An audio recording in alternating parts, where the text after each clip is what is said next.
As an affiliate, you're most likely going to be managing merchants primarily, but we have this concept of sub-affiliates that allow you to do a little bit more than just board merchants. And so let me show you what that means. If I go to list accounts, I can see a list of all of my merchants under me, and then I have the sub-affiliate section here. And so if I expand this, I can see all of these sub-affiliates that are boarded under me, and I can click into those to see other merchants under them. And so what this means is, if I collapse this again, all of these merchants under merchant accounts are directly boarded under me, under my affiliate account.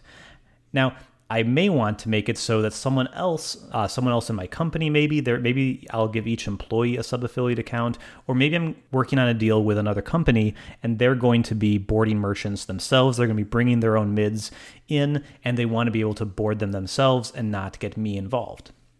And so for that, those are where sub-affiliates fall in. So this company called Also Branded, which is not a great name, but they are able to log into an account that looks just like mine, and they don't see my merchants. They can't see up in the hierarchy, but they can see their merchants. So when they log in, they'll just see one merchant, this one called Kind of NMI.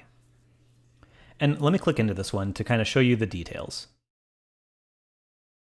This looks very similar to our merchant information page, but it's just for an affiliate. So an affiliate has an ID number, they have a name at the top, they've got contact info, users, billing info, all this stuff. And so I can edit these just like I can a merchant. And if I go down here, I see available services. And so this is a little different from a merchant, because a merchant will show processing services and value-added services. On this page for affiliates, for sub-affiliates, these are services that you want that sub-affiliate to be able to resell to the merchants under them. So you may not want them to have everything that you have. Maybe they have a smaller use case, they have very specific merchants they'll be boarding, and you want to trim down the interface. You only want to see them things that are relevant to them. Maybe they're only going to offer their merchants Customer Vault, Automatic Card Updater, and TSYS processing. In that case, you can really simplify their interface so they only see the things they're actually going to use.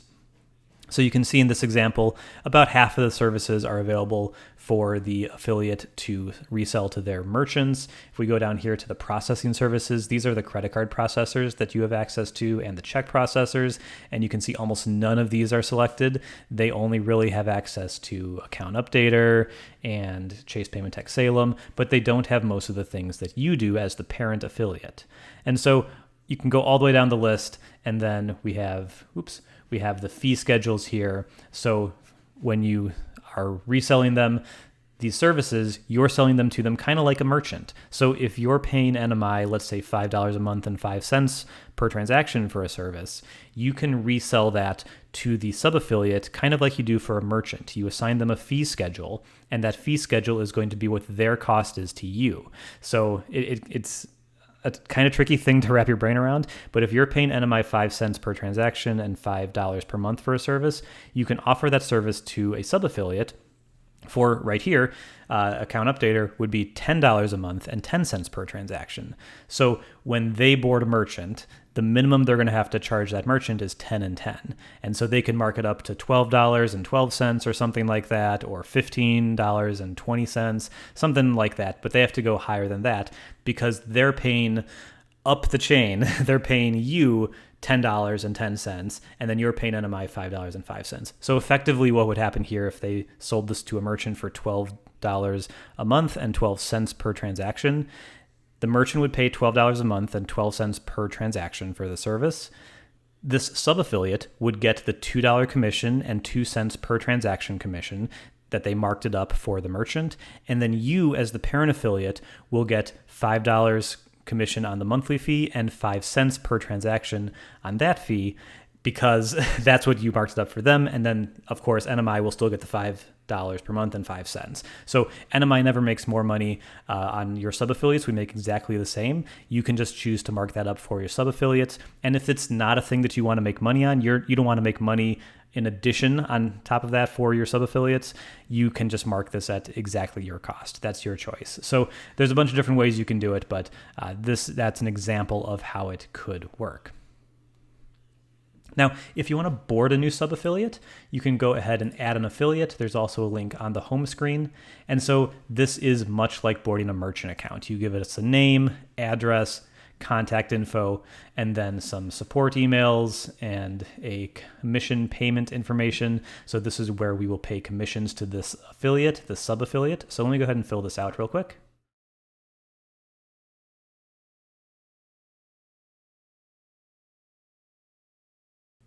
Okay, and now I just hit continue to go on to the next step.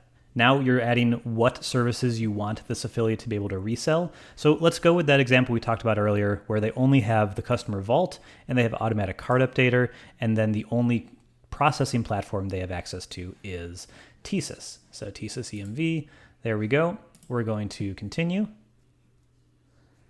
And then what fee schedule do you want them to be on? So you can choose which one you'd like.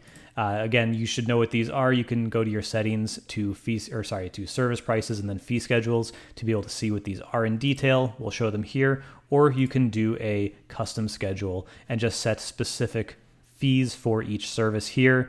We'll default these all to your cost, so there's 0 commission by default. But if you wanted to mark up, say, automatic cart updater to $15 a month, and we'll do $1.20 per transaction, so per updated record, you can do that, and now you'd be making $10 commission for every merchant they board that has the service. You'll be making $10 a month plus $1 per card that's updated. So we're going to continue.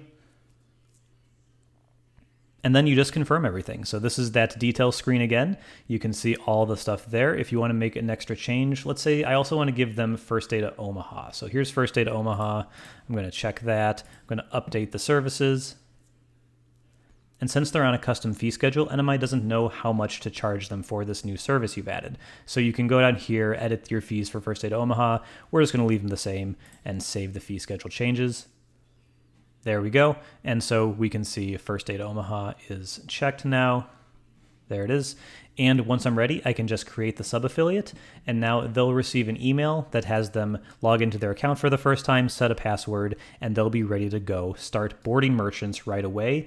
And again, if I go to list accounts, I can go to my sub-affiliates, and I see this new affiliate account right here.